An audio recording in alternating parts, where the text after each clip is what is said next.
ভারত নিজের প্রতিভার সঙ্গে খুব খারাপ ব্যবহার করে অপমান করে।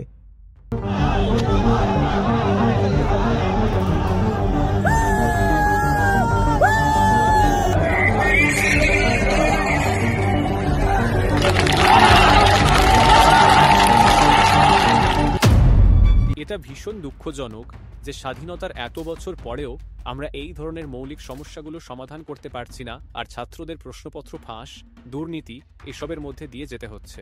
এটা দেশের জন্য ভালো লক্ষণ না। এর ফলে খুব ভীতু আর চতুর ধরনের ছেলেপেলে তৈরি হবে। তুমি পরীক্ষা কেন্দ্রে গেছো, তোমার কম্পিউটার কাজ করছে না, মাউস চলছে না, বায়োমেট্রিক ঠিক ছিল না, তোমাকে একেবারে বাজে জায়গায় সেন্টার দেওয়া হয়েছে, বা প্রশ্নপত্র ফাঁস হয়ে গেছে। প্রশ্নপত্র ফাঁস তো একেবারে সীমা ছাড়িয়ে গেছে। এখন সেই মানুষটা জীবনে কখনো কি পরিশ্রম আর জ্ঞানকে সম্মান দেবে? আমার ভাগ্য কাকতালীয় ঘটনাগুলোর উপর নির্ভরশীল নয়। আমার আত্মসম্মান, আমার পরিশ্রম আর শ্রমের মাধ্যমে আমার ভাগ্য নির্ধারণ হবে। কিন্তু তারপরও পেটের লড়াই আমাদের টেনে আবার মাটিতে ফেলে দেয়। প্রণাম আচার্যজি। আমার প্রশ্নটা সম্প্রতি যে এসএসসি পরীক্ষার বিশৃঙ্খলা নিয়ে প্রতিবাদ হচ্ছে সেটা নিয়ে।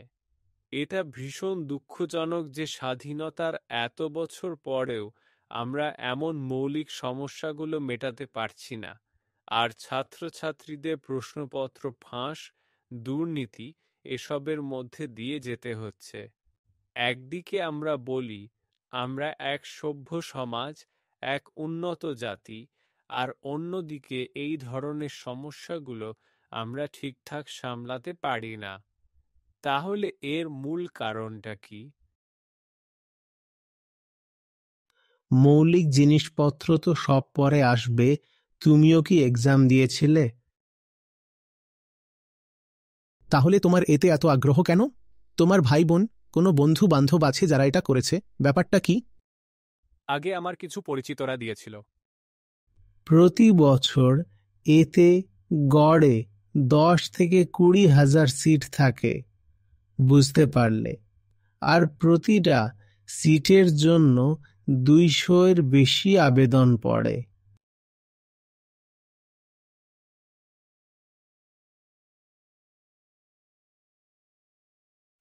আমি কিছুদিন আগেই বলছিলাম, কদিন আগের কথা, কাউকে বলছিলাম যে কিছু ব্যাপারে আমার স্কুল আর কলেজের দিনগুলো খুব মনে পড়ে। এই ব্যাপারটায় সবকিছু একদম পরিষ্কার ছিল। আমার জানা ছিল আমি কত নম্বরের এক্সাম দিয়েছি, আর প্রায় ওই নম্বরই আসত। কারণ আপনিই জানেন সৎভাবে কতটা পড়েছেন, কতটা ঠিকঠাক হয়েছে। 98 নম্বরের পড়লে 98 আসবে, 95 হলে 95 আসবে, 80 হলে 80 আসবে। সব আপনার উপর নির্ভর করে। পাঠ্যক্রমটা ঠিকঠাক নির্ধারিত ছিল, দুনিয়ার কোনো ফালতু কথা তোমাকে জিজ্ঞেস করা হতো না। আর যারা এই পাঠ্যক্রম তৈরি করেছে, মানে যারা সিলেবাস সেট করেছে, তারা ভদ্র এবং বোঝদার লোক। তারা জানেন যে একজন ছেলের বা একজন কিশোরের, তারপর একজন যুবকের কি জানা দরকার। তাই তারা খুব ভালো ভালো জিনিস তাদের সিলেবাসে রেখেছিল। আর সত্যি তাই ছিল। আইসিএসই, তারপর আইএসসি, সব মিলিয়ে খুব ভালো ছিল। তারপর দুটো কলেজ যেখানে গিয়েছিলাম, সপ্তম শ্রেণীতে উঠতেই 16 টেলস ফ্রম শেক্সপিয়ার পড়তে শুরু করেছিলাম। অষ্টম শ্রেণী থেকে তো পুরো দমে শেক্সপিয়ার চলছিল। দ্বাদশ পর্যন্ত সিলেবাসেই ছিল। দারুণ লাগতো তখন। আগে তো সিলেবাসটাই ভালো ছিল, আর তারপর তোমার ভাগ্য নির্ভর করত তোমার প্রস্তুতির ওপর। তুমি যত মন দিয়ে পড়বে, যতটা জ্ঞান অর্জন করবে, যতটা জানো, ঠিক সেই অনুযায়ী তোমার নম্বর আসবে, র্যাঙ্ক হবে। ব্যাপারটা খুব গোছানো লাগতো আমার কাছে। কিন্তু কলেজের 4 দেয়ালের বাইরে পা রাখতেই সেই গোছানো ভাবটা হারিয়ে গেল। এখন তো আর এমন নয়, তুমি যা করছো তার ভিত্তিতে কর্মফল পাচ্ছ। এখন তো ব্যাপার হচ্ছে তুমি তোমার কর্ম করো আর কর্মফল। এখন তো সেটা ছেড়ে দাও, আর কর্মের উপযুক্ত কর্মফলও নেই। কিন্তু এসব পরে হয়েছে।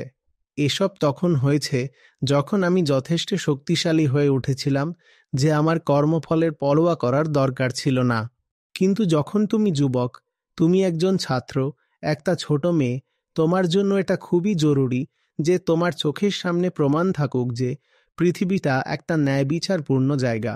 এই পৃথিবীটা একটা ন্যায়ভিত্তিক দেশ। এই জন্যই আমি বলেছিলাম আমার পুরনো দিনগুলো মনে পড়ে। সেগুলো ছিল ন্যায় বিচারের দিন। এখনকার মতো নয়, যেখানে আমি অনেক ভালো কিছু করেছি তবুও অসংখ্য বাধা আসছে, মাথা ব্যথা হচ্ছে, আর অন্যদিকে দেখি কেউ কেউ আছে যারা একের পর এক অযোগ্যতা দেখাচ্ছে, দুর্নীতি করছে, আর তারা আকাশ ছুঁয়ে বসে আছে। চাঁদ তারা হয়ে গেছে, এখন এটাই বাস্তব। কিন্তু এখন আমি এটা সহ্য করতে পারি, কারণ আমি এখন ছাত্র নই। আমি এখন একজন পরিণত প্রাপ্তবয়স্ক যে তার কর্মফল যেমনই হোক কাজ করে যেতে পারে। কিন্তু যদি সেই শিশুটির সামনে এই অবস্থা তৈরি করো, তোর পরিশ্রমের কোনো মূল্য নেই। বিভিন্ন রকম কুটিলতা মূল্য রাখে, আর কাকতালীয় ব্যাপারগুলো মূল্য রাখে। তাহলে বলো তো তার কি হবে? প্রশান্তের মতো কেউ দাঁড়াতে পারবে না। সে প্রস্তুতি নিচ্ছে, অনেক বছর ধরে প্রস্তুতি নিচ্ছে। যে কোনো পরীক্ষা হতে পারে, এসএসসি হতে পারে, ইউপিএসসি হতে পারে, কারণ ভারতে নিট হতে পারে। ভারতে এরকম তো গত বছরও হয়েছিল। মেডিকেল ছাত্ররা অনেক বিক্ষোভ করেছিল গত বছর। আর যত রকম রাজ্য প্রশাসনিক পরিষেবা কমিশন আছে সেগুলোর মধ্যেও মাঝে মধ্যে এমন কিছু না কিছু ঘটে যায়।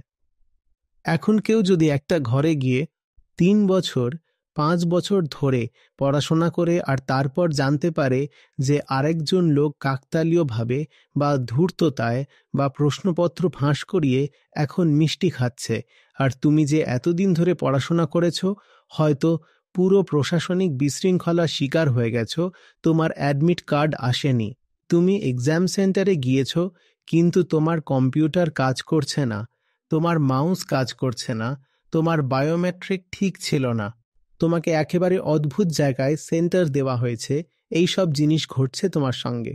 অথবা প্রশ্নপত্র ফাঁস হয়ে গেছে। প্রশ্নপত্র ফাঁস হলে তো কথাই নেই। এখন প্রশ্নপত্র ফাঁস হয়ে গেছে, আর কতজন মানুষ আছে যারা সেই সুযোগে আনন্দে দিন কাটাচ্ছে। তাহলে তোমার মনে পরিশ্রমের প্রতি, যোগ্যতার প্রতি, মেরিটের প্রতি, জ্ঞানের প্রতি আর কি সম্মান থাকবে?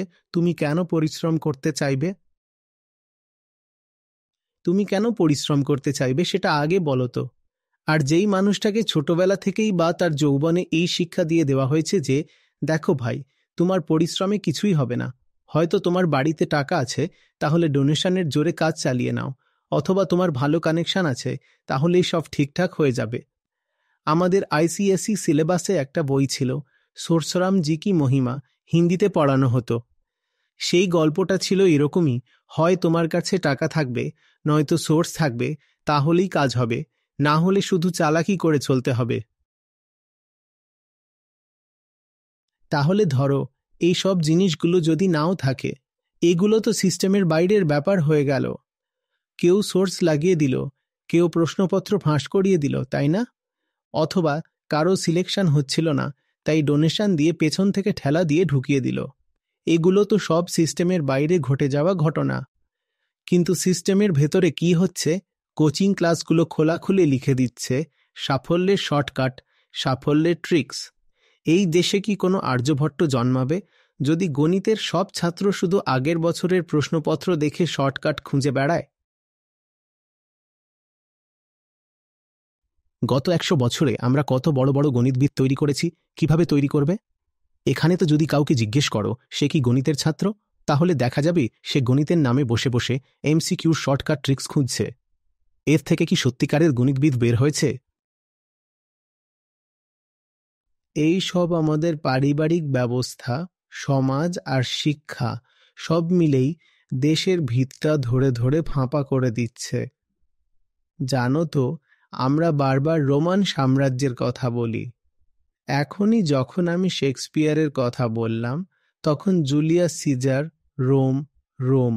আরে এত বিশাল ছিল রোম, কিন্তু রোমের পতন কিভাবে হলো জানো? শুধু বাইরের আক্রমণকারীদের জন্য না, রোম ধ্বংস হওয়ার একটা বড় কারণ ছিল যে ওখানে মেধার কদর উঠে গেছিল। যোগ্যতার জায়গায় চাতুরি আর চক্রান্তকে গুরুত্ব দেওয়া শুরু হয়েছিল, সেইগুলি সম্মান পেতে শুরু করেছিল, আর তাতেই রোম ভেঙে পড়েছিল।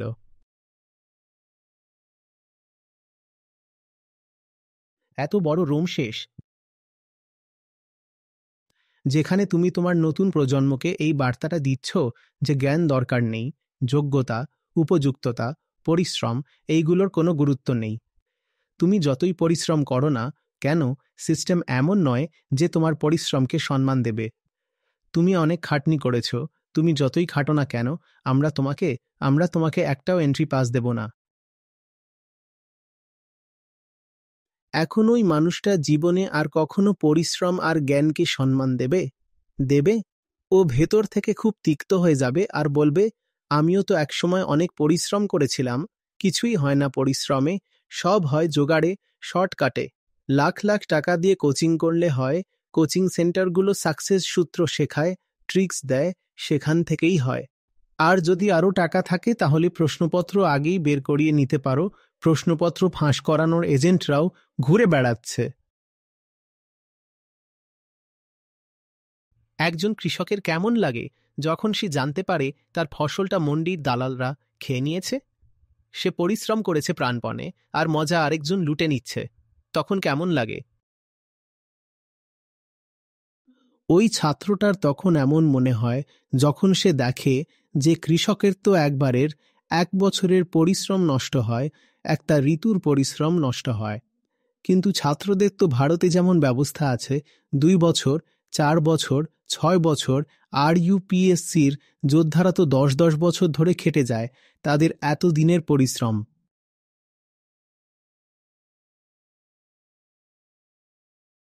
আর সেই পরিশ্রমে পোকা লেগে যায়। আমি আবার বলছি, আমার ভেতরে সবথেকে বড় নিরাপত্তা ছিল এই বিশ্বাসে যে আমি যদি পড়াশোনা করি তাহলে তার পুরস্কার আমি অবশ্যই পাব। তাই আমাকে যদি ভাবতে হতো তাহলে শুধু এটুকুই ভাবতাম যে কিভাবে আরো ভালো করে পড়া যায়, কিভাবে আরো গভীরভাবে বিষয়টা বোঝা যায়। আমার মনোযোগ এসব দিকেই থাকতো। আমার মনোযোগ কখনো এর দিকে থাকতো না যে আমি তো পড়েছি, এবার মার্কিং স্কিম কেমন হবে, পরীক্ষক সহজে নম্বর দেবেন নাকি কঠিনভাবে দেবেন। এই ব্যাপারটাতে আমি নিজেকে ভাগ্যবান মনে করি। আমার স্কুল এমন ছিল, আর দেশের যেসব প্রতিষ্ঠানে আমি পড়েছি সেগুলো এমন ছিল যে আমাকে এটা ভাবতে হতো না যে আমি এন্ট্রান্স এক্সামে কতটা করে এসেছি, তাই মার্কস কত আসবে সেটা নিয়ে চিন্তা করতে হতো না। আমি যতটা করে আসতাম ঠিক ততটাই পেতাম, না কম না বেশি। খারাপ করলে খারাপই পেতাম, ঠিকঠাক করলে ঠিকঠাকই পেতাম।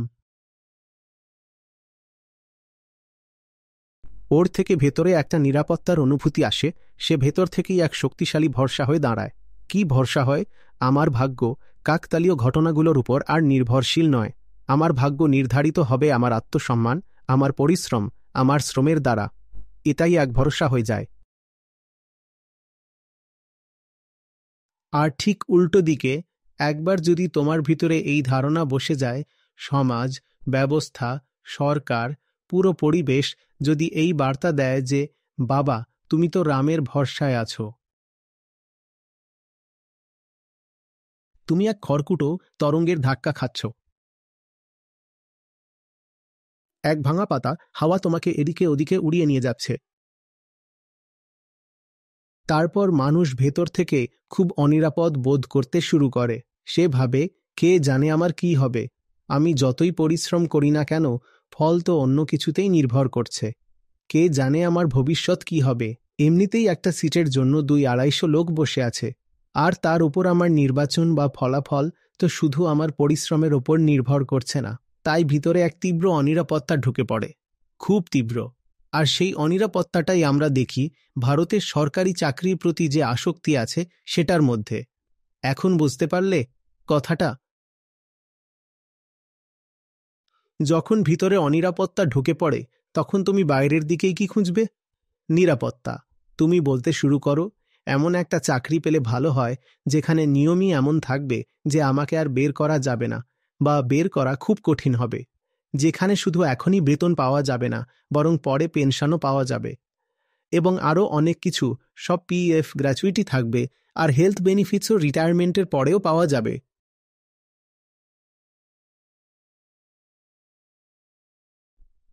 তুমি কখনো ভেবে দেখেছ ভারতে আর কিছু অন্য উন্নয়নশীল দেশে সরকারি চাকরির জন্য এত হাহাকার হয়? কারণ আমরা আমাদের বাচ্চাদের আর যুবকদের ভেতর থেকে খুবই অনিরাপদ করে ফেলেছি। স্কুলে নকল চলছে, ভাই ভাইপোদের জন্য বিশেষ সুবিধা, নেপোটিজম, কেউ এভাবে ভর্তি পাচ্ছে, কেউ ওভাবে, সবই ভুয়া পদ্ধতিতে। নম্বর কেনা যায়, শিক্ষক কেনা যায়, পুরো সিস্টেমটাই কেনাবেচার জিনিস হয়ে গেছে। এই সব দেখে আমাদের তরুণ প্রজন্মের মনে একটা গভীর অনিরাপত্তা ঢুকে গেছে। তারা ভাবে যে কোনো কিছু হতে পারে, আর আমরা তো কিছুই না, এখনো তো মাত্র 18, 20, 25 বছরের ছেলে মেয়ে। দুনিয়ায় কত বড় বড় শক্তি আছে যারা আমাদের পুতুলের মতো চালায়, এই ভাবনা থেকেই ভিতরে একটা বিশাল ভয় জন্মায়। তারপর সেই ভয় থেকেই মানুষ নিরাপত্তা খোঁজে। সেই নিরাপত্তার খোঁজেই সে ভাবে এই একটা চাকরি যদি পেয়ে যায়, আর সেই চাকরির পিছনে 10-12 বছর পর্যন্ত লেগেই থাকে শুধু নিরাপত্তার আশায়। যদিও তোমার ভেতরের ভয়টা তুমি কোনো চাকরি পেয়ে গেলেও যাবে না, ভেতরের ভয়টা দূর করার জন্য অন্য পদ্ধতি লাগে। কিন্তু ব্যাপারটা বোঝো, তখন আর দেশে কোনো সৃজনশীলতা বাঁচে না, কারণ প্রত্যেক মানুষ শুধু নিরাপত্তার পিছনে ছুটছে। একটা ভীতু মন কখনোই সৃজনশীল বা ক্রিয়েটিভ হতে পারে না।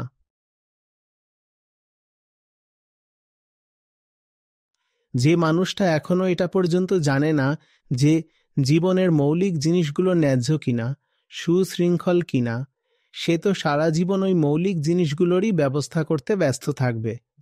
সে কখনোই কিছু উচ্চতর ভাবতেই পারবে না।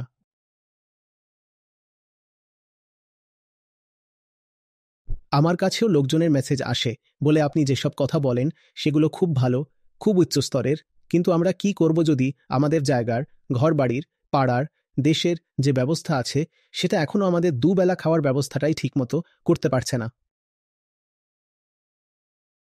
তো আমরা আপনার কথা শুনি আর একেবারে আকাশে উড়ে যাই, কিন্তু তারপর রুটি রুজির লড়াই আমাদের টেনে আবার মাটিতে ফেলে দেয়।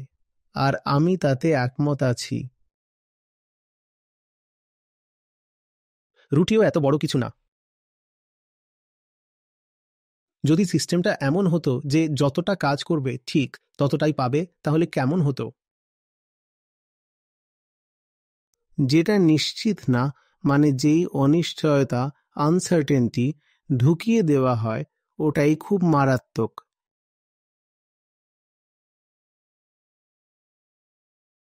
এরপর এর মধ্য থেকে দুটো শ্রেণী তৈরি হয়। এক যারা কিছু পেয়ে গেছে তারা হ্যাভ হয়ে যায়, প্রিভিলেজড শ্রেণী হয়ে যায়। আর এক যারা কিছুই পায়নি, মানে 99.9% মানুষ, তারা হ্যাভ নট হয়ে যায়। যারা উপরের শ্রেণী তারা নিচের শ্রেণীকে শোষণ করে। যদিও আমরা বলি এরা সকলে প্রশাসনিক সেবা দিচ্ছে, কিন্তু তারা আসলে সেবা দিচ্ছে না, তারা সেখানে বসে শাসক হয়ে যায়। বলা হয় সার্ভিস, কিন্তু সেখানে সেবা কে দিচ্ছে? তারা শাসন করছে।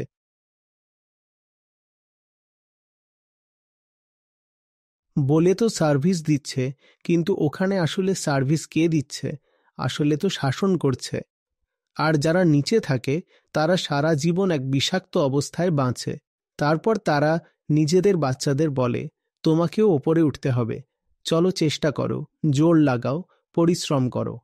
একটা ভালো সমাজ, একটা ভালো দেশ, আর তারপর একটা ভালো বিশ্ব তখনই গড়ে ওঠে যখন সেটা তার মানুষদের এই বিশ্বাস দিতে পারে যে তাদের যোগ্যতা সম্মান হবে এবং তাদের পরিশ্রমের যথাযথ মূল্য দেওয়া হবে।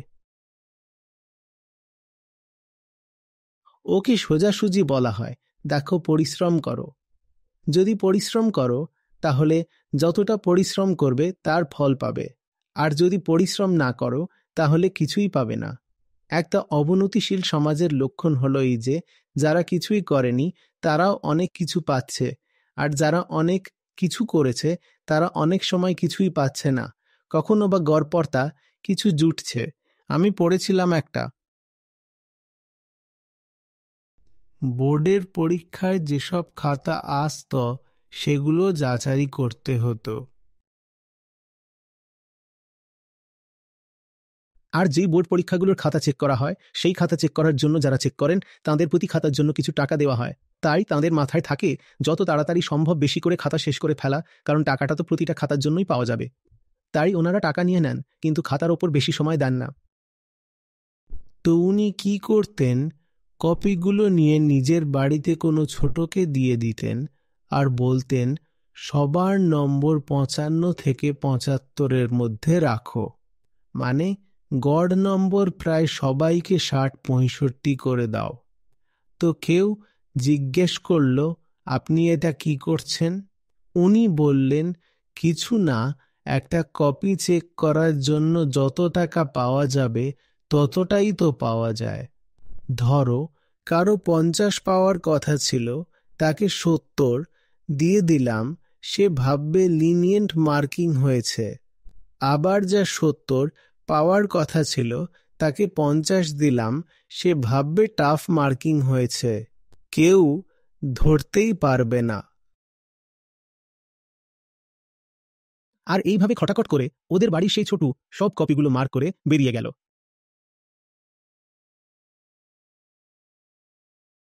এখন এখানে ছাত্রের কি মনে হবে যে তার ভাগ্য, তার সততা আর তার পরিশ্রম ঠিক কোথায় আছে?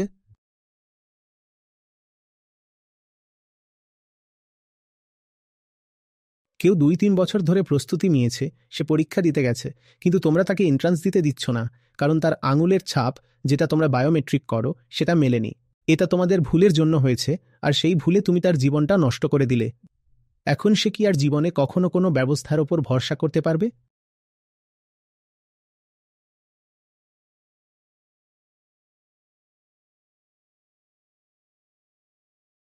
আজকে আমরা আমেরিকাকে চিনি বিশ্বের সব দিক থেকে 1 নম্বর দেশ হিসেবে। সামরিক দিক থেকে, অর্থনৈতিক দিক থেকে, এমনকি শিল্প সংস্কৃতিতেও ওরাই সবার আগে আছে। জ্ঞানের ক্ষেত্রেও ওরাই অগ্রগামী। দেখো না, বিশ্বের শীর্ষ 100টা বিশ্ববিদ্যালয়ের মধ্যে কতগুলো আমেরিকান আছে। সংস্কৃতিতেও ওরাই সবার আগে। সারা বিশ্বের সংস্কৃতিকে হলিউড প্রভাবিত করে। খেলাধুলাতেও ওরাই এগিয়ে। দেখো, প্রায় 50% উইম্বলডন খেতাব আমেরিকান খেলোয়াড়রা জিতেছে। আর বাকি গ্র্যান্ড স্ল্যামসগুলোর অবস্থাও একই রকম। অলিম্পিক্সেও আমেরিকা 1 নম্বরে থাকে। কেন এমনটা হয়? কারণ হলো মেরিটোক্রেসি। আমেরিকা সারা দুনিয়ার প্রতিভাবান মানুষদের নিজের দেশে ডাকে আর তাদের সম্মান দেয়। আর ভারত নিজের প্রতিভাদের সাথে খারাপ ব্যবহার করে, দুর্ব্যবহার করে। আমেরিকার জন্য সবচেয়ে বড় বড় কাজ, সবচেয়ে উঁচু স্তরের কাজ ওখানে তারাই করেছে, যারা বাইরে থেকে মাইগ্রেট করে আমেরিকায় গেছে। চাই তারা ইউরোপ থেকে আসুক, চাই ল্যাটিন আমেরিকা থেকে আসুক, আর চাই ভারত বা চীন থেকে আসুক, তারা আমেরিকায় অনেক বড় অবদান রেখেছে আর আমেরিকাকে এগিয়ে নিয়ে গেছে। আমেরিকা তাদের ডেকেছিল, বলেছিল আমরা তোমার গায়ের রং দেখছি না, তোমার জাত দেখছি না, আমরা নিরপেক্ষভাবে তোমার প্রতিভা আর পরিশ্রমকে মূল্য দেব। যদি তোমার মধ্যে প্রতিভা থাকে আর তুমি পরিশ্রম করতে চাও, তাহলে এসো, আমরা তোমাকে সম্মান দেব। তুমি যে দেশেরই হও না কেন, এসো। তোমার ঘরে যদি সন্তান থাকে, খুব দরকারি হলো এই জিনিসটা বোঝা, যারা পরিশ্রম করে, যারা বোঝে, যারা জ্ঞানকে সম্মান দেয়, এমন সন্তানদের একটু মূল্য দাও। গাধা আর ঘোড়াকে এক বলে ফেলো না। আর এটা বলে আমি অন্য বাচ্চাদের অবহেলা করছি না। ভেদটা দেখানো দরকার। দেখো বাবা, ও বেশি পরিশ্রম করে আর তুমি পরিশ্রম করো না, এই পার্থক্যটা দেখানো দরকার। সেই বাচ্চাটাকে যে পিছিয়ে আছে, যাতে তার মধ্যে এই মূল্যবোধটা গড়ে ওঠে যে পরিশ্রম প্রয়োজন, জ্ঞান গুরুত্বপূর্ণ। আর একটা কথা বুঝে নাও, যদি এই সব এন্ট্রান্স এক্সামগুলো তোমার জ্ঞানই যাচাই করে, তাহলে সেই সমাজের কি হবে যেটা জ্ঞানকে গুরুত্বই দেয় না? হ্যাঁ, যেখানে শর্টকাটে কাজ চালিয়ে নেওয়া চলে, ভুয়ো কিছু চলেই যায়, ধোঁকাধাড়িও মেনে নেওয়া হয়। যে সমাজ জ্ঞানকে সম্মান দেয় না, সেখানে কুসংস্কার গজায়। এখন বুঝতে পারছো তো কেন ভারতে এত অন্ধবিশ্বাস আর অন্ধভক্তি আছে? কারণ আমরা জ্ঞানকে সম্মান দিই না। কারণ খুব সম্ভব যে কলেজে যে টপার, সে ততটা সম্মান পায় না যতটা পায় এলাকার কোনো নেতার অপদার্থ ছেলে বা ভাইপো। আর দেশে ছোটখাটো কলেজগুলোতে তো এমনটাই হয়। বিধায়ক যদি পার্ষদ এরও কোনো ভাইপো হয়, তাহলে ওখানে কলেজের পুরো স্টাফ তার সামনে মাথা নত করে থাকবে। আর কোনো কলেজের টপার হোক, সেখানে তার কোনো সম্মান নেই।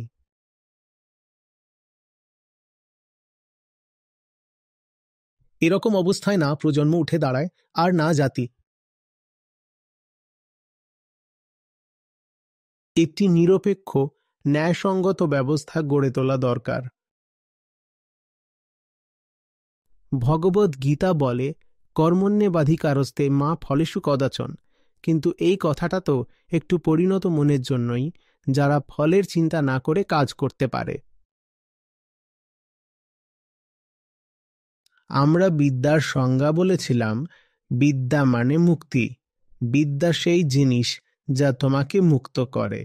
আর আমাদের এই যে বিদ্যালয়গুলো, যেখানে গিয়ে বাচ্চারা নকল করা শেখে, ধূর্ততা শেখে, ফাঁকি দেওয়া আর শর্টকাট আর ট্রিক্স শিখে, আর ওদের মনে বসে যায় যে জীবনে এগোতে হলে চালাকি আর চাটুকারিতা দরকার।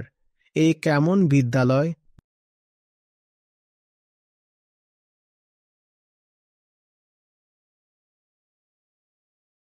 আবার আমার শৈশবে ফিরে যাব। এই ব্যাপারে আমি ভীষণ কৃতজ্ঞ যে আমার মূল্যায়ন সবসময় আমার যোগ্যতার ভিত্তিতে হয়েছে, অন্য কোনো কিছুর কারণে নয়। বাড়িতেও আর স্কুল ও কলেজেও।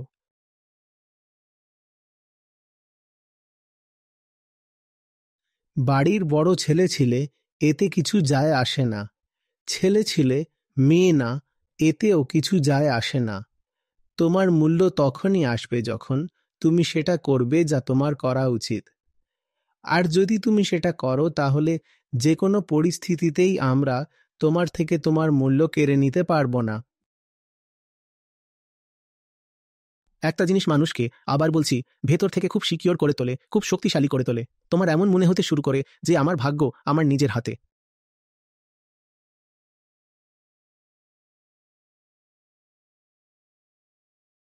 আর খুব ভয় পেয়ে যাও তুমি যখন জানতে পারো যে তোমার সঙ্গে যে কোনো কিছু ঘটতে পারে। তোমার কোনো দোষ না থাকলেও তোমার সঙ্গে খারাপ কিছু হতে পারে। আর খুব চতুর, খুব ধূর্ত হয়ে যাও তুমি যখন বুঝতে পারো যে তুমি আসলে তেমন কিছু নও, কিন্তু তবুও তোমার বাবা চেনা জানা আর টাকা খরচ করে তোমাকে কোনো উঁচু জায়গায় বসিয়ে দিয়েছে। এই দুই অবস্থাতেই তুমি সারা জীবনের জন্য নষ্ট হয়ে যাও। প্রতি বছর এক দুবার এরকম বড় বড় প্রতিবাদ হয়। কখনো একাদশ দ্বাদশ শ্রেণীর ছাত্ররা করে, কখনো অন্য কেউ করে। পোস্ট গ্রাজুয়েশন করছে। এটা দেশের জন্য ভালো লক্ষণ না।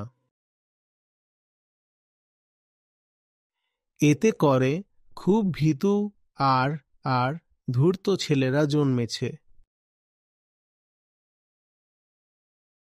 ছেলেদের বললে আমি আসলে নতুন প্রজন্মের কথা বলছি, ছেলে মেয়ে দুজনেই। ওদের মধ্যে জ্ঞানের প্রতি আর কোনো সম্মান থাকবে না। ওরা বলবে জ্ঞান দিয়ে কিছু হয় না। তুমি দেখো না, অনেকে এসে বলে বেশি জ্ঞান খোঁজো না।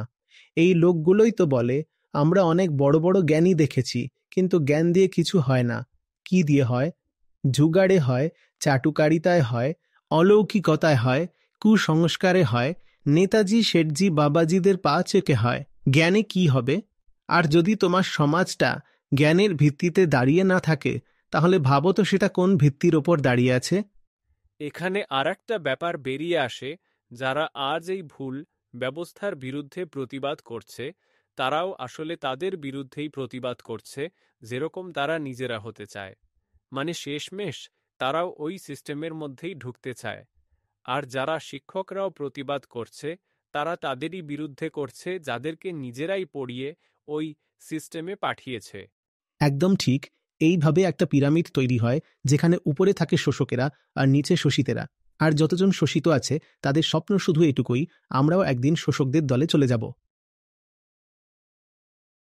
ওদের স্বপ্ন এটা না যে পুরো ব্যবস্থা ভেঙে ফেলতে হবে। ওরা সবাই চায় যে যেভাবে উপরতলার লোকেরা ফায়দা লুটছে, সেমন আমরাও যেন একটু অংশ পেতে পারি। বুঝেছ কথাটা? হ্যাঁ, একবার যদি তুমি তরুণদের বুঝিয়ে দাও যে কিছুই ট্যালেন্ট, মেরিট, পরিশ্রম বা জ্ঞানের ওপর নির্ভর করে না, তাহলে ওরা শুধু এটাতেই লেগে যায় যে কোনোভাবে কোথাও গিয়ে, যে কোনো উপায় কোথাও গিয়ে যদি একটু পা জমিয়ে নিরাপত্তা পাওয়া যায়। তুমি ওকে দেখিয়ে দিলে যে সততা দিয়ে কিছুই হয় না, সততার কোনো লাভ নেই। তুমি এক তরুণ ছাত্রকে প্রমাণ করে দিলে যে সততা দিয়ে কিছু পাওয়া যায় না। এখন যদি সে বড় হয়ে একটা বিশাল ঘুষখোর হয়ে ওঠে, তাহলে অবাক হও কেন? কারণ তুমিই তো ওকে শিখিয়ে দিয়েছিলে যে সততার কোনো দাম নেই। তাই এখন সে নিজেই ঘুষখোর হবে ভবিষ্যতে। আর যদি তুমি তখন ওকে সততার সঠিক ফল, সঠিক পুরস্কার দিতে, তাহলে কি সে কখনো ঘুষখোর হতো? এখন তুমি অবাক হচ্ছ কেন দেশে এত অন্ধবিশ্বাস আর এত ঘুষখোর কেন আছে। সব কিছুর মূল খুঁজতে গেলে দেখবে কোথাও না কোথাও জ্ঞানের আর পরিশ্রমের অপমান করা হয়েছে। এই জিনিসগুলোই দেশকে এগোতে দিচ্ছে না। আমরা জ্ঞানের অনেক অপমান করেছি আর পরিশ্রমেরও অপমান করেছি।